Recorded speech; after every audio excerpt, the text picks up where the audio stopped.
Indiana State head coach Greg Lansing. Coach, opening remarks and then questions, please.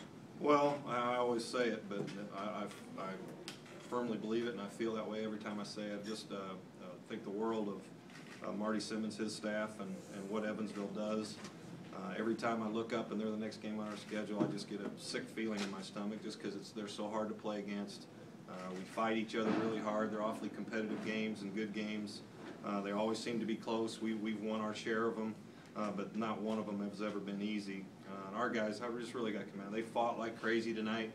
We didn't get much of a contribution out of some of our best players and some of our starters, and we're getting tougher. We're getting tougher towards the end of games, getting stops even when we're not making shots, and we're seeing a lot of zone, and we'll probably continue to see a lot of zone, and the head coach has got to figure out a way to get some of these guys going on that end.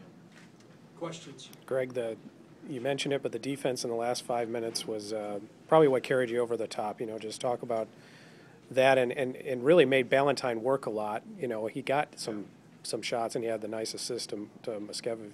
I can't say his name, but Big Mock. Yeah, but you know, just talk about that. That's something that you haven't had at all. You know, for most of the season, it was good to have it tonight. Well, we started really getting tougher and fighting on the defensive end like we need to. That Wichita game, we had the Forest at our back, and I really commend our student section. We played some awfully good defense with those students going nuts down there behind us, and we hope they're in here March 1st. We've been getting better. We've been getting better at finishing possessions on that end, knowing if you don't make a shot, you know, at the other end, you've got to get stops. And if you're going to plan on doing something in St. Louis, you're going to have to get consecutive stops. And Devontae and Christian did an unbelievable job on the best offensive player in the league. They do a lot for him to get him shots, but he does a lot on his own to get shots. He hasn't been held under 20 in quite a while. I'm not sure how long, but for him to get 19 on 18 shots is pretty good. Coach, down 52-51, about 3 to go in the game. You ended on an 8-2 run. You have an experienced ball club. How much did that pay off for you down the stretch? It always does, you know, and sometimes if you lose a game like that, you know, you're really questioning yourself and what you're doing, but you trust in them that they're going to fight and make it run. I think we had 2 or 3 stops when we had to travel and something like that, so we had more stops in there. But I always feel good with number 13 out there and the ball's in his hands. I have a lot of confidence in Dewan as well, and making free throws, making tough plays, and if it's close down at the end, we're going to win our share. Speaking of having the ball in Jake's hands, like you said, several guys that you've counted on lately had off nights. Just how much bigger was his game tonight? What he did for you guys? Well, he's kind of been doing that, you know.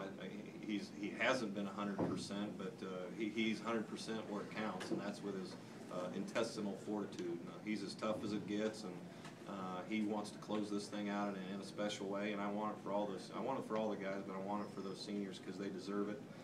And he picks up when we need something, whether it be a defensive rebound. He gets 7 rebounds. He makes things happen. He makes game-winning plays, and he's even hitting that pull-up jump. He's worked awfully hard on that because teams, the way they're playing him in the ball screen, he hit 2 huge pull-up jump shots off the ball screen.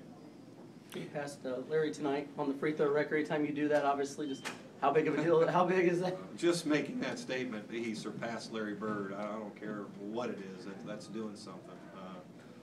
Old 33 is one of the best ever, and you know, the best ever play here. But he's one of the all-time greats. And Jake's doing a lot of things. He's littered all over the record books, and he's not done yet. You look at the zones you've been seeing, you know, for most of the Valley season, really, and are the guys at a point where it's getting into their head that they have to attack the zone, or are they getting a little bit more? It seems to come and go. It seems like some games they do a decent job and others they don't. It's a good point, Todd, and you know, we talk about it. I think at the 8-minute timeout, I think we were playing tight, and for one, I'm guilty of that because I'm on them like crazy on that end, and usually I'm the guy on the offensive end. We play pretty loose, but we were getting stops and making some careless mistakes on the defensive end. We just got to. We don't work on it enough, and that's on me. We got to work on it more in practice. We have to do those things. We have to talk about a plan more. But I agree. I think we were tight for a period there. Everybody kind of hesitant to make plays, but we certainly didn't finish that way. Christian started in place of Manny. I guess he missed a meeting or something like that. But he also kind of gave you a nice little defensive exclamation point in the first, you know, in that first 4 minutes of the game. Is he kind of good energy-wise, defensively, when he's in that role, you know? Well, he's the sixth man of the league, no question, but he deserves to start on occasion. And against Ballantyne, we wanted to give him the start. He made the most of it. DJ gets off to good starts a lot, so we wanted to make it really tough on him to start, and I thought we did that. He prides himself on that, and he makes it tough. And we you know, I don't know how much he'll start down the stretch, but there's no doubt in my mind he's the sixth man of the year. Anything else, guys? Coach, Thanks, guys.